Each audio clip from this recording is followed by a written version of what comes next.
Hermanos, buenas noches con cada uno de ustedes. Bienvenidos a un nuevo ciclo de estudio.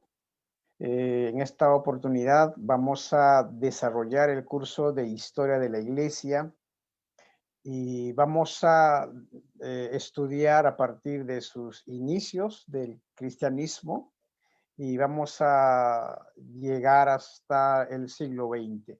Vamos a hacer un estudio general de la historia del cristianismo, tratar de analizar, estudiar, comprender cómo nace, cómo surge el cristianismo.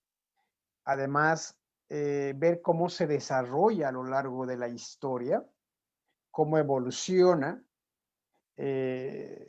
Analizaremos también los puntos débiles, los desaciertos, como también los aciertos, sus virtudes, sus defectos. Tenemos que reconocer que como iglesia también hemos pasado por momentos muy difíciles. ¿Y cómo es que el cristianismo se expande y cómo es que llegamos también al siglo XX? Entonces, va a ser una serie de estudios muy fascinantes, muy apasionados también y muy interesantes. Yo les invito y les pido que podamos separar un poquito de tiempo los viernes para poder juntos estudiar la historia de la iglesia. Quiero dar la bienvenida a cada uno de ustedes y voy a empezar compartiendo pantalla. Vamos a iniciar.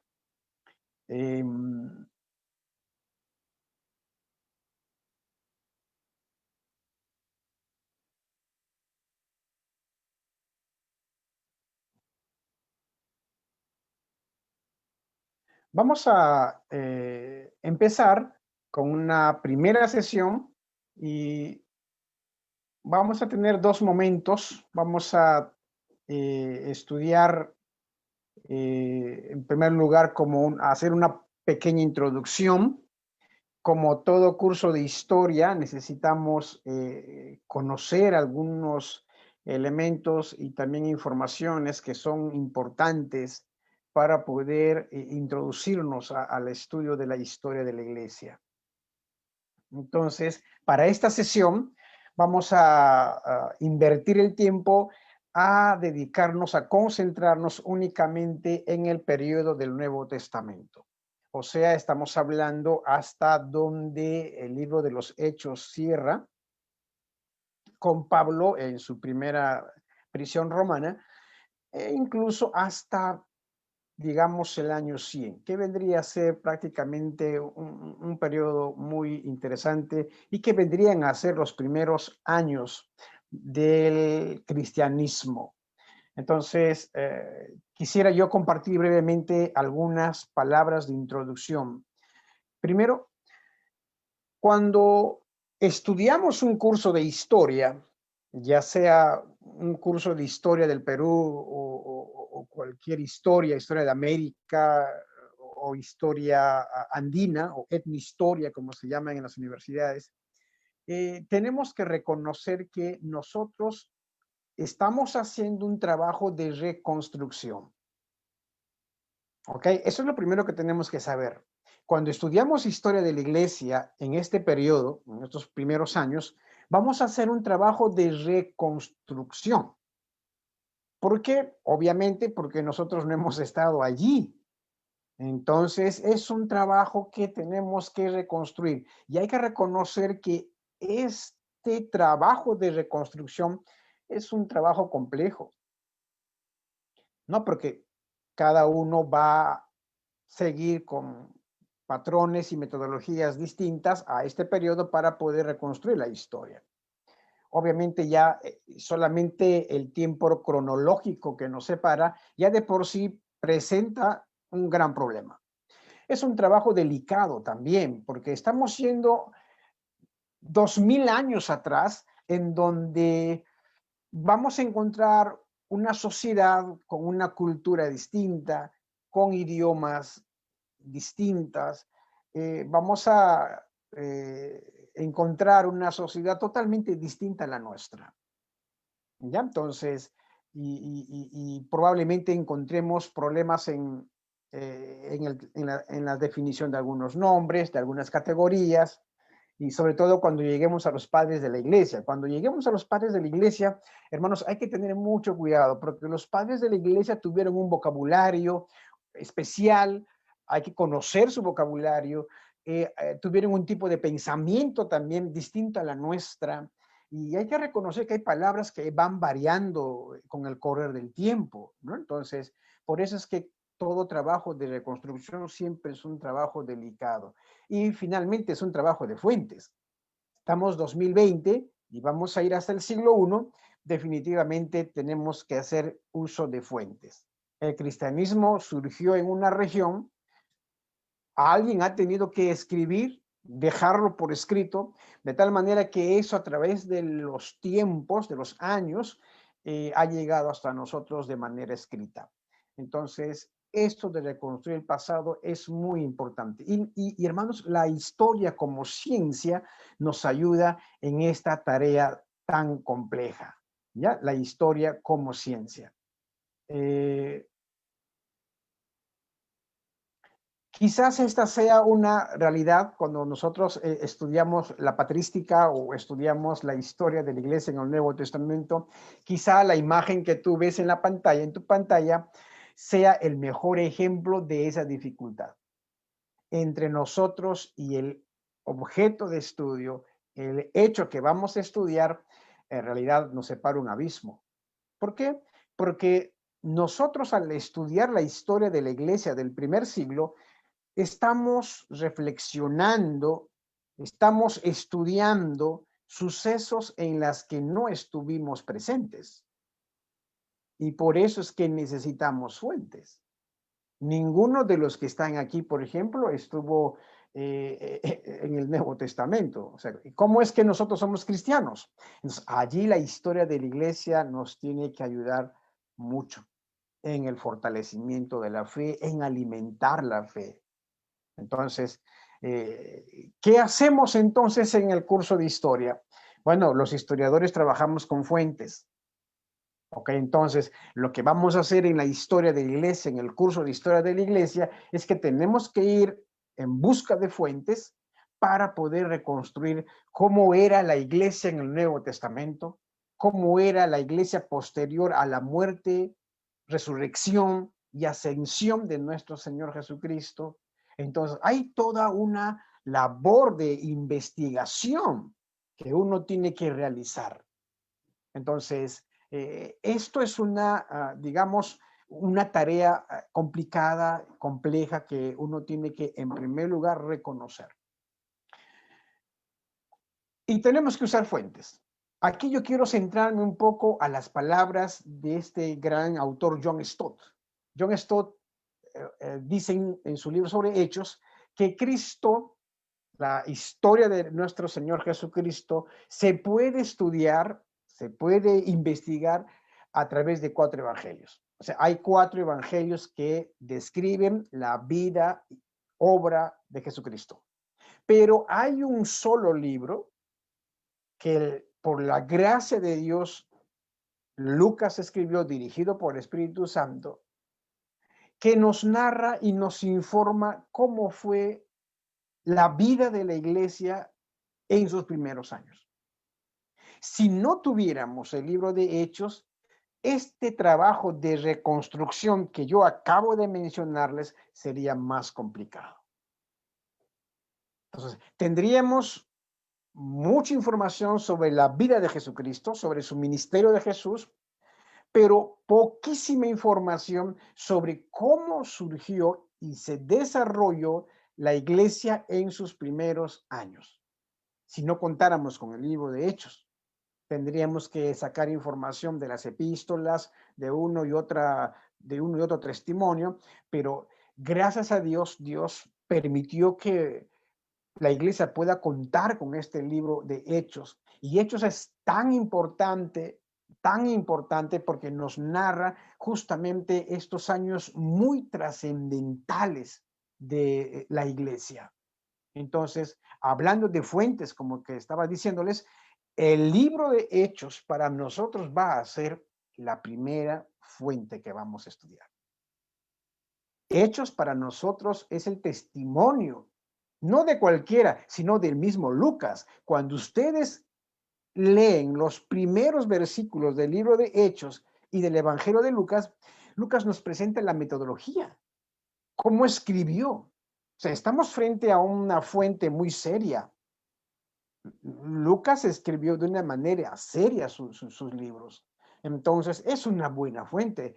Reúne todas las condiciones que una fuente puede tener. Entonces, Hechos va a ser para nosotros la primera fuente.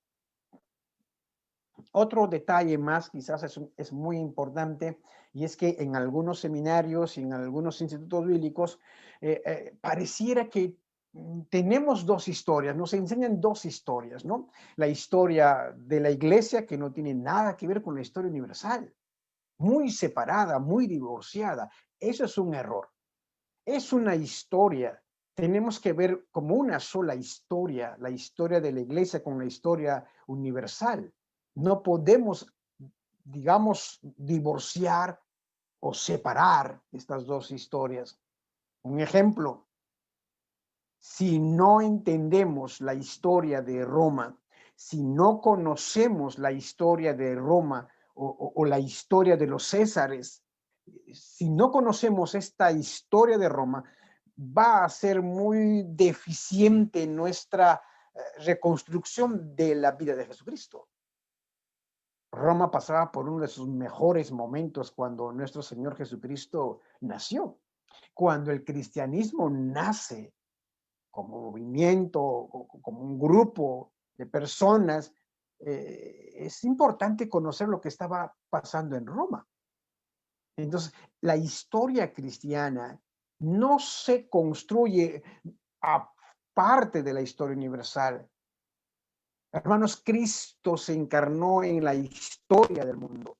Cristo entró en la historia y Lucas se da cuenta de esta necesidad. Por eso es que cada vez que cuando Lucas está describiendo la historia de Jesús, Lucas siempre se va a preocupar por poner la historia de Jesús dentro de la historia universal. Lucas te va a hablar de Augusto, Lucas te va a hablar de Tiberio, Lucas te va a hablar de un censo. O sea, son informaciones que se pueden encontrar en la historia universal. Esto es importante, esto es importante. Y mucho más importante si toda esta historia se relaciona con nuestra propia historia peruana, ¿no? Entonces, eso es más enriquecedor. Para seguir avanzando, todo curso de historia, y aquí sí me gustaría dirigirme a todos ustedes, nos tiene que llevar a responder dos preguntas muy importantes. ¿Quiénes somos y qué creemos? Seas de cualquier denominación, si en este momento hay algún hermano de alguna otra denominación que me esté escuchando, el curso de historia de la iglesia nos tiene que llevar a preguntarnos quiénes somos. Han pasado 2000 años desde que el cristianismo nació. Ahora, ¿quiénes somos nosotros? ¿Cuánto de ese cristianismo del Nuevo Testamento, de la iglesia primitiva, aún hay en nosotros? No vaya a ser que haya habido cambios añadidos o quizás variaciones, ¿no? Siempre es bueno preguntarnos quiénes somos y qué creemos. La iglesia ha pasado por situaciones tan complicadas, ha aparecido doctrinas de distintas tendencias. En cada momento de la historia de la iglesia siempre ha habido personas que se han atribuido, por decir de esta manera, todo el monopolio del cristianismo. Se sintieron dueños de la religión cristiana. Y en este tiempo también pasa lo mismo. Hay algunos que dicen que son la verdadera iglesia. Entonces, que ellos siguen creyendo en lo que la iglesia cristiana creía. Siempre es bueno preguntarse, ¿y qué creemos? Si lo que nuestra iglesia considera dentro de su doctrina trascendental está todavía en la palabra de Dios o ya ha cambiado. Entonces, tenemos que preguntarnos y responder. Y yo espero que al final del curso cada uno de ustedes pueda pensar en estas dos preguntas. ¿Quiénes somos y qué creemos? El asunto de la identidad es muy importante. ¿Quién eres? ¿Quién eres? ¿Quiénes somos? ¿Quiénes somos? ¿Qué somos? Como iglesia presbiteriana, o sea, ya refiriéndome a la iglesia presbiteriana, de donde somos, ¿quiénes somos los presbiterianos? ¿Qué creemos los presbiterianos? Y hay que reconocer, hermanos, que cada vez que cuando alguien me pregunta, ¿y tú de qué iglesia eres? Y uno dice, yo soy presbiteriano, casi nadie conoce la iglesia presbiteriana. Y creo ni aún en nuestra congregación. Yo espero que en este curso podamos nosotros por lo menos desarrollar y conocer nuestra propia historia. Quisiéramos empezar, ¿qué es historia? No me voy a detener mucho porque yo sé que estas cuestiones tan metodológicas no son tan, digamos, muy importantes, pero ¿qué es historia? Brevemente yo quiero decirles, hermanos, si nosotros pensamos que historia solamente tiene que ver con contar historias, relatos, contar fechas, aprender nombres, aprender años, por ejemplo, San Martín, Bolívar, Sucre, Atahualpa, Sánchez Cerro, Martín Lutero, Calvino, San Ignacio, Agustín. O sea, ¿de qué me sirve aprender esos nombres? ¿Cuál es la utilidad? Entonces, para poder desarrollar un curso de historia de la iglesia, sería muy bueno saber el concepto de historia que vamos a manejar. El concepto de historia, de solamente como esa definición que simplemente consistía en narrar y narrar y narrar el pasado, creo que tiene sus limitaciones. Son los historiadores franceses que han llevado un poquito más adelante y me gusta mucho la definición que Marc Bloch da. Tiene que ver con conocer el pasado, comprender el pasado, explicar, interpretar el pasado. Si nosotros vamos a ir a los primeros años de la iglesia, por ejemplo, vemos este maravilloso momento de Hechos 15, cuando la iglesia enfrenta un problema doctrinal. Un problema complicado y la iglesia, los principales líderes se reúnen para poder dar una solución. Entonces, al estudiar ese momento, nosotros que vivimos 2000 años después, tenemos que aprender, primero conocer y tratar de explicar cómo es que esto solucionaron un problema, y eso hay que aplicar ahora y proyectarnos al futuro. Entonces, la historia tiene que interpretar, tiene que explicar, tiene que ayudarnos a comprender el pasado, a conocer el pasado y así poder conocer nuestro presente. Entonces, esto es muy importante y con esto yo quiero pasar esta gran pregunta. ¿Y para qué estudiar la historia de la iglesia? ¿Para qué estudiamos historia de la iglesia? ¿Cuál es la utilidad? Entonces, yo quiero responder brevemente. Esta pregunta me hace recordar a un libro muy interesante del historiador Manuel Burga. Recuerdo que Manuel Burga en algún momento decía, ¿para qué aprender historia del Perú? Si solamente son historias de fracasos y de dolor. Entonces Burga ya nos decía desde hace mucho tiempo, la historia del Perú sirve para formar la conciencia histórica. El peruano que no tiene conciencia histórica tendrá una débil y frágil identidad. No amará a su país. Y esto también lo dice Florescano para México. La función social de la historia habla de una función social. Entonces, si esto aplicamos a la historia de la iglesia, ¿para qué sirve estudiar historia de la iglesia? Acá yo puse 3 de Trotter, me parece bien importante 3 aspectos, para dar una perspectiva amplia, más amplia de nuestra experiencia cristiana. ¿Ok? Segundo, para animarnos con la fidelidad y el poder de Dios a través de los siglos. Esto me parece brillante.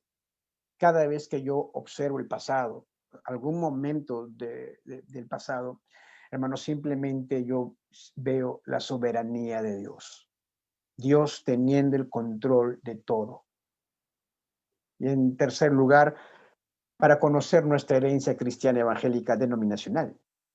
¿Te has puesto a preguntar por qué en el sector protestante somos un montón de denominaciones? Hay pentecostales, hay bautistas, hay luteranos, hay metodistas, presbiterianos, asambleas de Dios, y ahí puedo seguir la lista. ¿Por qué hay tantos? Entonces, el estudiar la historia también nos va a ayudar a reconocer nuestro pasado, nuestra herencia, de dónde venimos. Creo que esto podríamos resumir con 3 imágenes. 3 imágenes que ya de por sí hablan bastante de lo que es la historia. Puse ahí la imagen de un árbol, pero no el árbol en sí mismo, sino que la historia nos tiene que llevar a conocer nuestras raíces. O sea, de dónde venimos, de dónde hemos salido, de dónde hemos venido. Y hermanos, cuando yo escucho algunas clases de historia de la iglesia, sobre todo de estos primeros 500 años, hay bastante deficiencia en el sentido de que, por ejemplo, hay algunos que dicen que el cristianismo no nace en el Nuevo Testamento, sino nace con Constantino en el año 313, ¿no? Que el cristianismo nace en el siglo V, que no hay relación entre el Nuevo Testamento y los padres de la iglesia. O sea, informaciones tan ligeramente anunciadas. Entonces, tenemos que reconocer que la historia nos tiene que llevar a conocer nuestras raíces. Tiene que llevarte a ti a conocer tu raíz. Una vez que tú hayas conocido tu raíz, de dónde vienes, tienes que mirarte en el espejo. Yo sé que cada mañana nosotros inconscientemente hacemos esta tareita. Siempre vamos al espejo y tratamos de, en lo posible, reflejar nuestra imagen en esta lámina que estaba colgada en la pared. Este trabajo tenemos que hacer, pero en el plano histórico. Tenemos que compararnos. ¿Cuánto nos parecemos a los cristianos del Nuevo Testamento? ¿Cuánto de lo que la iglesia realiza en este tiempo realizaba la iglesia de ese tiempo? ¿Cuánto de lo que nosotros somos ahora tenía la iglesia cristiana del Nuevo Testamento? Tenemos que compararnos. Y aunque sea doloroso, muchas veces tenemos que hacerlo. No voy a hacer que el tiempo se haya encargado de formar algunos elementos y prácticas del cristianismo. Y una vez que nosotros nos comparamos, tenemos que proyectarnos hacia adelante. Tenemos que mirar qué nos espera, cómo vamos a hacer. En otro espacio hacía la pregunta a muchos hermanos y les decía, de aquí a 20 años, ¿qué será de la iglesia presbiteriana en el Perú? ¿Cómo nos miramos? ¿Cómo seremos los presbiterianos de aquí a 20 años? Y puede ser cualquier denominación. ¿Cómo será, por ejemplo, la iglesia bautista bíblica de acá a 20 años? ¿Cómo será la iglesia alianza de aquí a 20 años? O sea, tenemos que proyectarnos. Entonces, hay mucho trabajo que hacer, que cimentar también para que la iglesia pueda seguir avanzando en los siguientes años, que yo siento que vienen años muy complicados. Bueno, ya para introducirnos un poco más, siempre cuando nosotros estudiamos historia de la iglesia recurrimos a algunos libros. Yo tengo aquí en mi mano algunos libros, por ejemplo. No sé si ustedes logran ver algunos, aunque estoy compartiendo pantalla, me imagino que me están viendo en una ventana chiquita por ahí. Por ejemplo, tengo en mis manos algunos libros de historia, ¿no? Entonces, son libros de los cuales uno saca información y va aprendiendo. Entonces, hay que reconocer que la manera como se hace historia de la iglesia ahora ha cambiado en relación de hace 40 años o 50 años. Ha cambiado bastante. Hoy tenemos, digamos, más recursos. Tenemos acceso a más información. Nuestros ancestros de hace 40 años, cuando ellos iban a un instituto bíblico o a un seminario, no tenían el acceso a la información como nosotros lo tenemos. Para ellos era más complicado. Ahora la investigación en historia de la iglesia abunda. Es más, yo diría hasta se ha profesionalizado. ¿Por qué? Porque cuando alguien me pregunta, a veces me dicen, pastor, recomiéndeme un libro de la historia de la iglesia. Bueno, eso es una pregunta muy complicada para responder, porque ahora hay libros que se especializan en periodos. De tal manera que es tan complicada decir, mira hermano, ¿sabe qué? Te recomiendo esto. Si tú quieres, por ejemplo, si estás interesado en el periodo de la Reforma, hay un sinnúmero de libros. Hay mucha información sobre Lutero, sobre Calvino, sobre la Contrarreforma, sobre anabaptistas y un montón. Libros sobre los padres de la iglesia, abunda información. Entonces, yo creo que ahora sí contamos con más acceso a la información. Solo falta tiempo para leer, ¿verdad? Entonces, yo considero que lo que ustedes tienen en pantalla aquí son algunos libros que ustedes pueden conseguir para poder realizar sus estudios de historia de la iglesia. Lo que tienen ahí en la pantalla son algunos libros básicos. Yo sé que hay más libros, estos solamente son los básicos, fundamentales. Y para el periodo del Nuevo Testamento, me parece que estos libros que ustedes tienen ahí son en la siguiente diapositiva. Ustedes pueden darse cuenta que también son libros muy importantes que nos van a ayudar a reconstruir la historia de la iglesia en los primeros años, por lo menos en los 100 primeros años. Creo que el libro de Hechos y los comentarios al libro de Hechos son básicos para estos primeros años. Me gusta mucho el mundo del Nuevo Testamento de Dana, de Dana, por ejemplo, ¿no? Ahí ustedes pueden ver en el extremo superior derecho. Por ejemplo, cuando estás desarrollando la historia de Jesús y llegas a ese pasaje muy impresionante, cuando Jesús se encuentra y sus discípulos en medio de la tempestad y del viento fuerte que azotaba la barca y Jesús calma la tempestad. Tú quieres saber un poco sobre cómo eran los vientos, la geografía, la orografía de toda esa región, el mundo del Nuevo Testamento te va a ayudar. Es riquísima la información que da en este libro que tú encuentras. Lo mismo, por ejemplo, cuando tú estás estudiando en el Nuevo Testamento y llegas a esa escena bien interesante, ¿no? Porque había 4 amigos que estaban llevando a su amigo que estaba paralítico y no podía caminar y tuvieron que subir al techo y agujerear el techo, abrir el techo para bajar a su amigo. Entonces, si tú estás leyendo y abrieron el techo y de repente tú tendrás problemas en entender ¿y cómo pudieron abrir el techo? Entonces, el mundo del Nuevo Testamento de Packer y Merrill y Tennell te va a ayudar porque te va a explicar cómo se construían las casas, por ejemplo, en ese momento. Así, cada libro te va a ayudar a reconstruir lo que nosotros decíamos, ese periodo de la historia de la iglesia. Centrémonos ahora en esta media hora que nos queda, el origen del cristianismo.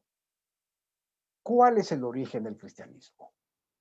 ¿Dónde se origina el cristianismo? El cristianismo, queridos hermanos, surgió en Palestina con el nacimiento de Jesús durante el Imperio Romano. Y pongo cristianismo porque es importante ubicar esto dentro de la historia de la iglesia. Porque si decimos, si usamos en vez de cristianismo iglesia, por ejemplo, y podemos decir que la iglesia nació en el Nuevo Testamento, esto va a depender del concepto de iglesia que manejemos. Y los presbiterianos tenemos un concepto muy profundo de lo que es iglesia, ¿no? No queremos que nazca en el Nuevo Testamento, tenemos desde mucho más antes, ¿no? Entonces, cuando hablamos del cristianismo, hablamos de ese grupo de personas que se reunieron alrededor de las enseñanzas del Maestro, de nuestro Señor Jesucristo, y siguieron sus caminos, sus enseñanzas, y lo compartieron. Entonces, el cristianismo surgió en Palestina con el nacimiento de Jesús.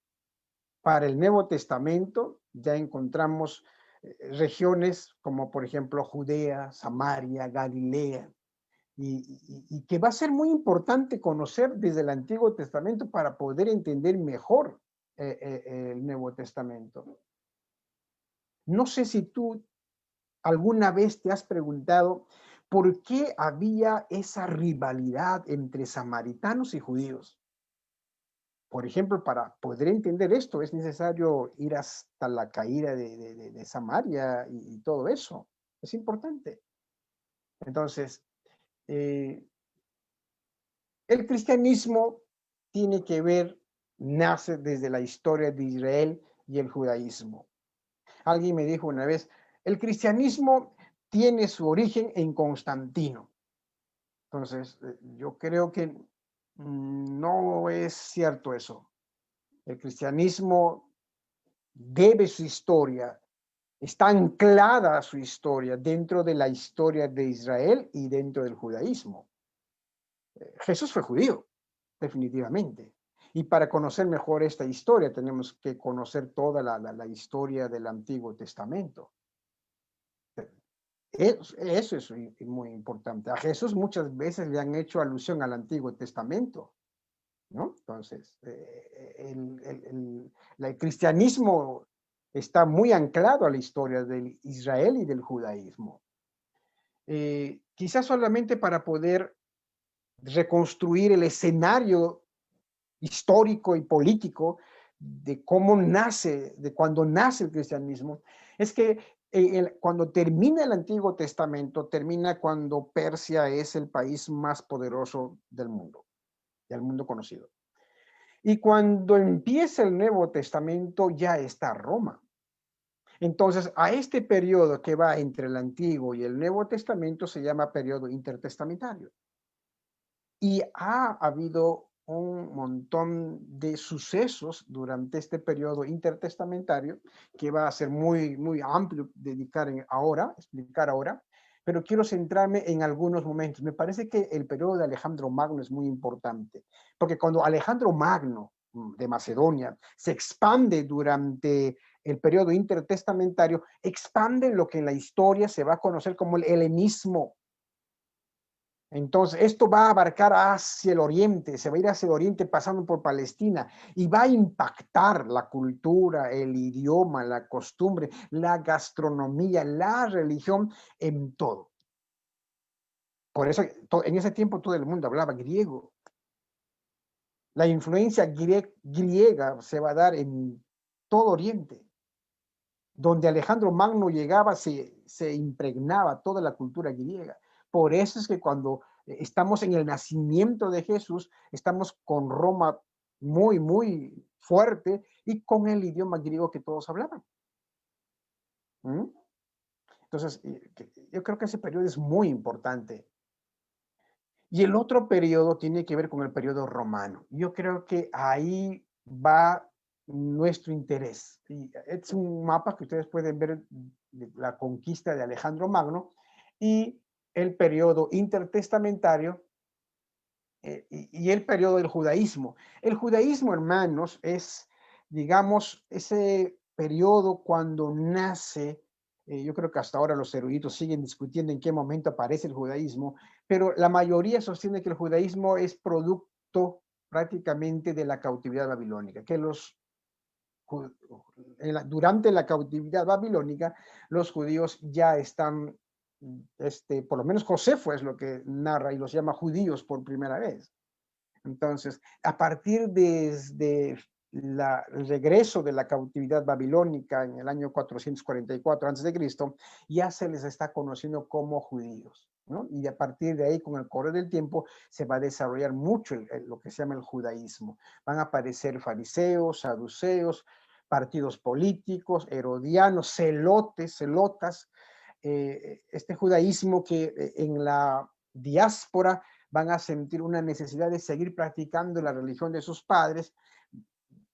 La idea de Yahvé está en ellos, el Mesías está en ellos, crean las famosas sinagogas, porque cuando ellos vuelven ya a Judea, vuelven con la sinagoga. Es por eso que cuando ya empieza el Nuevo Testamento encontramos la sinagoga y el templo. Entonces, había varias tendencias de judaísmos también, fariseos, saduceos, los esenios también. Entonces, este es el escenario que encontramos antes del nacimiento de Jesucristo. Les decía también este asunto de la iglesia con el idioma griego, que el griego se expandió por todo Oriente, dio lugar también a que se vea la necesidad de traducir el Antiguo Testamento al griego, que todo el mundo sabía griego y todavía la ley estaba en hebreo. Entonces surge así lo que nosotros llamamos la Septuaginta, el siglo II antes de Cristo. O sea, ya estaba la Septuaginta cuando el Nuevo Testamento empezó. Roma es importante en el origen del cristianismo. Hablar de Roma es prácticamente hablar de la ciudad, del imperio. Entonces, lo que a nosotros nos interesa es revisar un poco la historia de Roma al inicio del Nuevo Testamento. Y nos encontramos con esta famosa historia que ustedes ya conocen del segundo triunvirato, que para algunos historiadores no es un segundo triunvirato, pero vamos a dejarlo así para no entrar en discusión. Octavio, Marco Antonio y Lépido. Ustedes conocen la guerra civil que se dio entre Octavio y Marco Antonio. Marco Antonio se va hacia Egipto, Octavio va a estar en todo lo que va a ser Hispania, y al final va a desarrollarse una guerra civil entre estos dos grandes hombres. Al final vence Octavio, ¿no? Marco Antonio en Egipto con Cleopatra tienen una historia muy particular ellos, pero finalmente Octavio vence a Marco Antonio y cuando él regresa a Roma, regresa como el triunfador, el victorioso, el único que reúne todo el poder e instaura con su victoria la Pax Augusta o la paz romana. Entonces, la paz romana no es otra cosa que dar estabilidad al imperio y la ausencia de guerra civil. Entonces, cuando Octavio vuelve a Roma, todo victorioso, y el Senado lo recibe con muchos honores, él se hace llamar Augusto César. Esto en honor a Julio César, obviamente, que había muerto. O bueno, había sido asesinado a puñaladas, dicen, ¿no? Brutus y Craso. Bueno, al final, lo importante para la historia de la iglesia es que este Octavio, cuando vuelve a Roma, se hace cambiar el nombre a Augusto César y él va a ser el primer emperador de Roma. Da inicio así a una dinastía muy famosa, la dinastía Julio-Claudia, o sea, desde Augusto hasta Nerón. Entonces, ellos van a estar haciendo toda una reforma. Augusto no fue un gran guerrero, no fue un gran general, él más fue un político, fue hábil políticamente. Y yo creo que si no hubiera tenido un general al lado de él, difícilmente hubiera logrado lo que probablemente le llevó a ser emperador. Germánico era un general brillante y Augusto finalmente instauró el imperio romano. Él gobernó desde el año 27 antes de Cristo hasta el 14 después de Cristo. Noten ustedes, del 27 antes de Cristo al 14 después de Cristo. O sea, Augusto, este Octavio, viene a ser como la bisagra entre el Antiguo Testamento y el Nuevo Testamento. Y hermanos, este Augusto César es el que es el que aparece, en Lucas capítulo 2, verso 1. Augusto César. Noten ustedes cómo Lucas ubica la historia del nacimiento del Mesías dentro de la historia romana. Augusto César. Entonces, esto viene a ser, por ejemplo, un mapa del Imperio Romano en la época del nacimiento de Jesucristo, ¿no? La Hispania, Galia, Macedonia, Siria, Jerusalén, Alejandría, Cartago. Cartago hace poco que estaba con Aníbal, Asdrúbal, pero Roma había aplastado a Cartago, ¿no? Entonces, pero Roma esto era, digamos, el periodo romano cuando nuestro Señor Jesucristo nació. Cuando vemos la historia de la iglesia primitiva, o sea, de la historia de la iglesia, y tomemos al año 100 después de Cristo, hasta el año 100, tenemos que observar que la historia de la iglesia cristiana hasta el año 100 prácticamente llega hasta el gobierno de Nerva y Trajano. Ustedes pueden ver la lista de emperadores allí arriba de Roma, mientras la iglesia cristiana está desarrollándose. Jesucristo nace cuando Augusto César, por ejemplo, está como emperador, Augusto, el César. Todo el ministerio público de Jesús, esos 3 años, por ejemplo, de Jesucristo, cuando él ya está impartiendo sus enseñanzas, su ministerio, este tiempo de ministerio de Jesucristo se desarrolla cuando ya Tiberio está como emperador de Roma. ¿Ya? Tiberio es importante, porque en el Nuevo Testamento vamos a encontrar varias veces Tiberio. El mar de Tiberias, por ejemplo, que fue puesto en honor a Tiberio también. Entonces, encontramos que en la historia de Roma, hasta el año 100, prácticamente la historia de la iglesia cristiana primitiva va a comprender las 3 dinastías romanas, ¿no? La dinastía Julio-Claudia, la dinastía Flavia y la dinastía de los Antoninos, que prácticamente con Nerva y Trajano continúa. Entonces, esta es más o menos la historia cristiana entretejida con la historia de Roma. Recuérdense que el apóstol Pablo va a apelar a Roma y va a hacer un viaje a Roma. Entonces, la historia del cristianismo ahí está, hermanos, anclado dentro de la historia romana. Y vemos ahí emperadores que prácticamente van a desarrollar su gestión, su administración dentro de los sucesos del Nuevo Testamento. Por ejemplo, el libro de Hechos, si consideramos que Lucas deja al apóstol Pablo en la primera prisión romana, podemos hacer un aproximado que probablemente el libro de Hechos llegue hasta el año 68, ya que Pablo muere y Pedro también entre el año 67 y 68. Ahora, Lucas no nos cuenta la muerte de Pablo en el libro de Hechos, porque tú buscas el libro de Hechos y no vas a encontrar la muerte de Pablo ni de Pedro. Asumimos que Hechos se interrumpe entre el año 60, 65, 66, podríamos poner. Entonces, todo el libro de Hechos abarca los gobiernos de Tiberio, Calígula y Claudio y hasta Nerón. Porque probablemente, es más que seguro, es que el apóstol Pablo y Pedro hayan sido ejecutados durante el gobierno de Nerón. Ahora, pero las epístolas y las epístolas universales y el Apocalipsis, por ejemplo, desarrollan un poco más en cuanto a cronología y podríamos llegar hasta Domiciano si es que, digamos, hacemos coincidir el Apocalipsis al gobierno de Domiciano. Estamos en el año 96. Es todo este periodo que nosotros podemos observar, digamos, dentro de la historia del cristianismo, sí, anclado en la historia de Roma. ¿Qué más? ¿Cómo fue los primeros años del cristianismo? Gracias a Lucas podemos conocer el origen del cristianismo. Gracias a Lucas.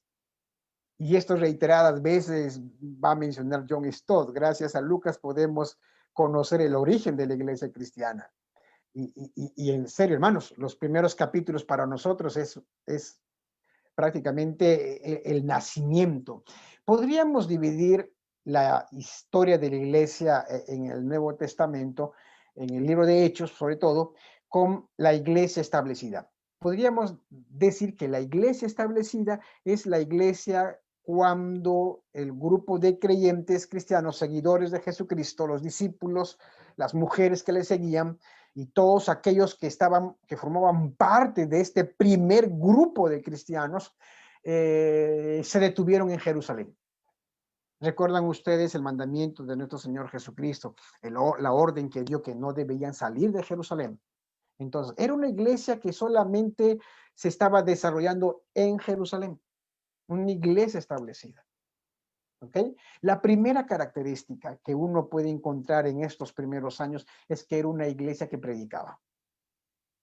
Puedes tú, con un lapicero, hacer los cálculos, las veces que aparece la palabra predicaba, compartía, exponía.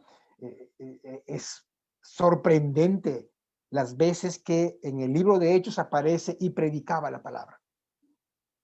Los pastores que estamos, digamos, involucrados en la predicación, tenemos que ver cómo eran las primeras prédicas de la iglesia cristiana.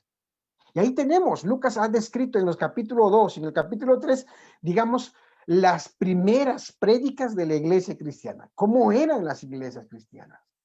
¿Cómo se hacían las prédicas? ¿Cómo eran las homilías allí? La predicación en cuanto a contenido y forma e importancia uno puede encontrar ahí.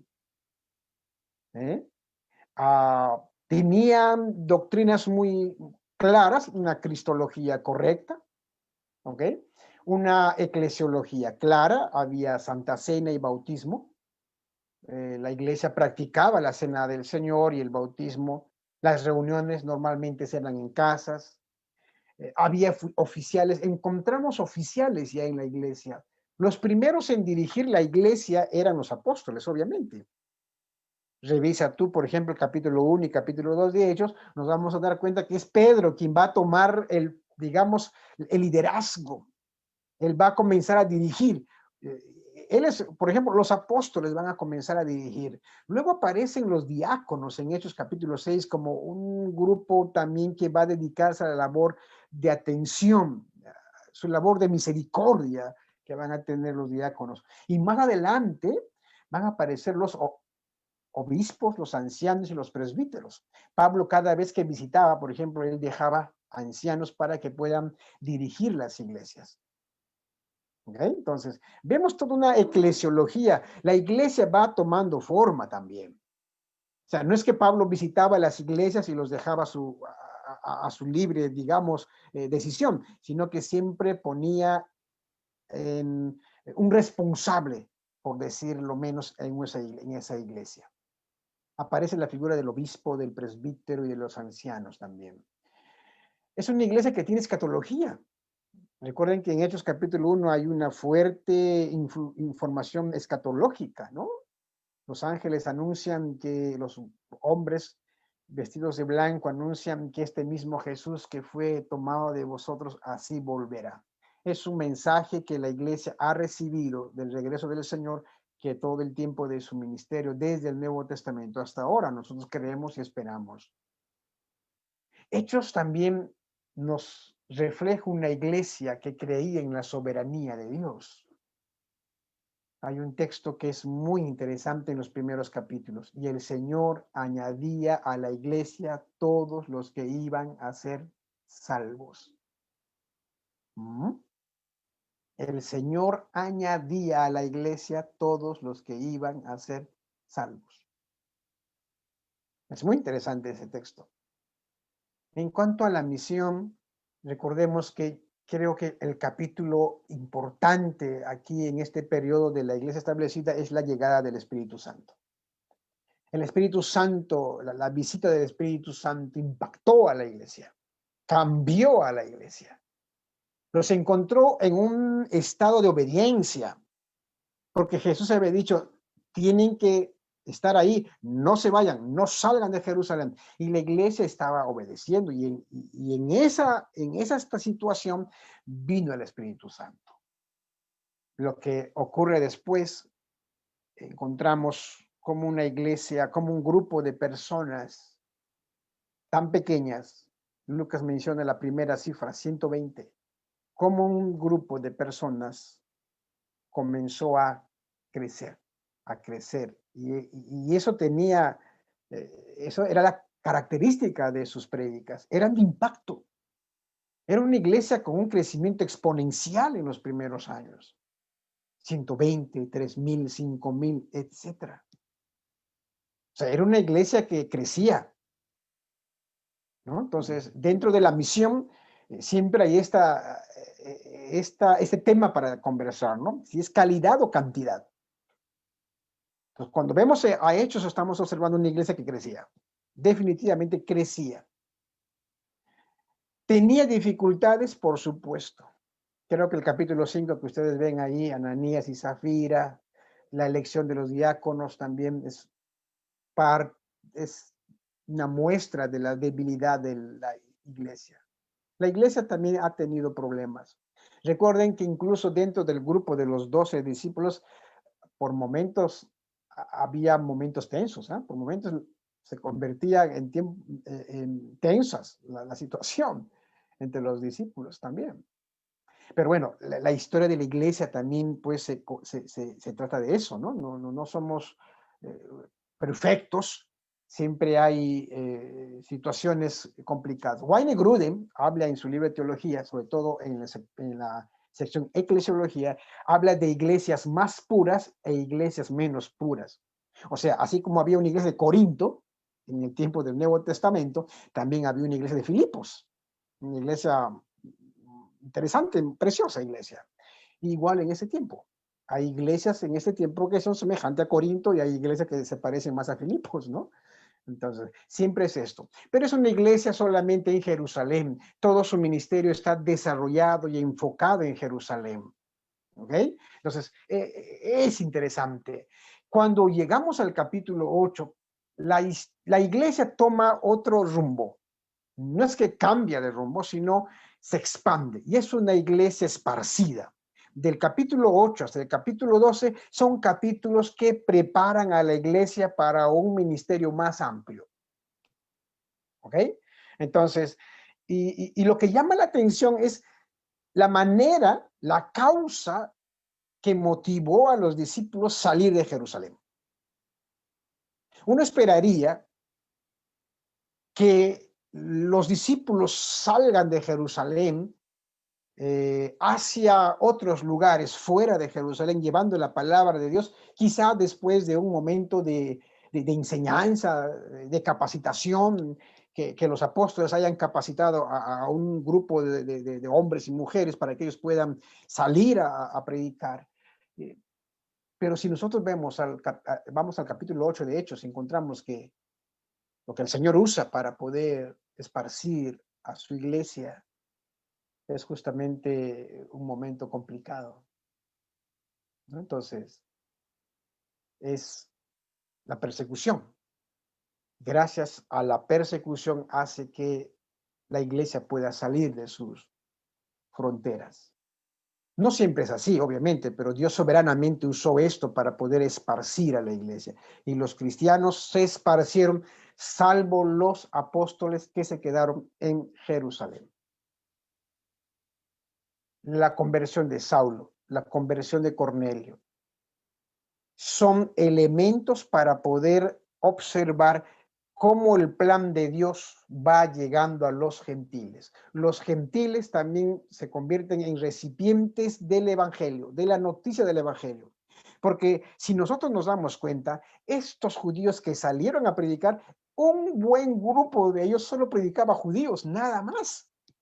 Pero otro grupo comenzó a compartir la palabra a los griegos, a los gentiles, a las personas que no eran judías. Obviamente eso era un cambio brusco, pero ya la iglesia estaba llegando a nuevas culturas también. Cuando llegamos al capítulo 11, se funda la primera iglesia gentil, la iglesia de Antioquía. La iglesia de Antioquía. Y se les llama cristianos por primera vez en Antioquía. Aquí me llama la atención, hermanos, y resalto esto, la madurez que tenía la iglesia de Jerusalén. La iglesia de Jerusalén todavía es madre aquí, está liderando, pero muy pronto la iglesia de Antioquía va a tomar, digamos, más protagonismo. Y la iglesia de Jerusalén lo va a ver como hermanos suyos. Entonces, no existen en ellos algunos celos o envidias de por qué Antioquía y por qué no en Jerusalén. De hecho, que hay una madurez en ellos y la obra del Espíritu Santo está haciendo eso, ¿no? Entonces, yo creo que es una lección que nos deja a todos. En el reino de Dios nunca hay competencia. Eso es importante saber.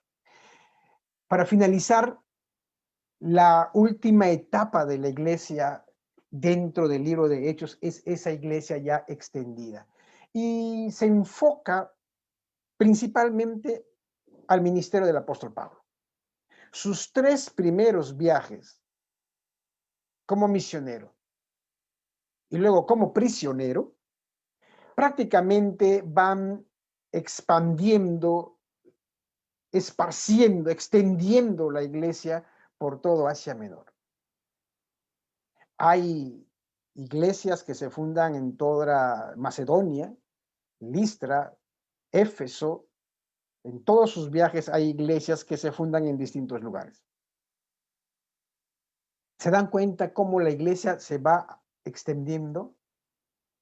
Pablo como misionero, como predicador, desarrolla una labor increíble, increíble. Pablo como prisionero, también, porque el hecho de ir a apelar a Roma, de alguna manera, Pablo llega a Roma y aún continuaba haciendo su labor. Pablo quería ir a España. No sabemos mucho de eso, pero eso sí, él llega a Roma. Y es la misma iglesia con lo que hemos estado hablando, con su doctrina, con los sacramentos, con sus problemas. Aquí en Hechos 15, por ejemplo, vemos que hay un problema. La iglesia se enfrenta a un problema y es un problema muy grave, es un problema doctrinal. El problema se desata en Antioquía, ¿no? Había un grupo que quería que los que se estaban convirtiendo también pasen y cumplan la ley judía. Entonces, Pablo decía, no, no es necesario. Y la discusión se volvió muy tensa y dijeron, muy bien, vamos a Jerusalén y allá lo solucionamos porque están los apóstoles ahí.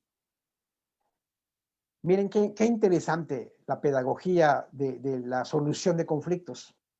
Ellos fueron a Jerusalén a buscar apoyo para que les puedan ayudar a solucionar el problema teológico. Y yo creo que esto es importante, hermanos, que cada vez que hay un problema doctrinal, que alguna iglesia se enfrente a una doctrina, siempre es necesario e importante subir a Jerusalén. Estoy hablando figurativamente, acudir a los pastores, acudir a las personas indicadas para que nos ayuden a obtener una respuesta adecuada.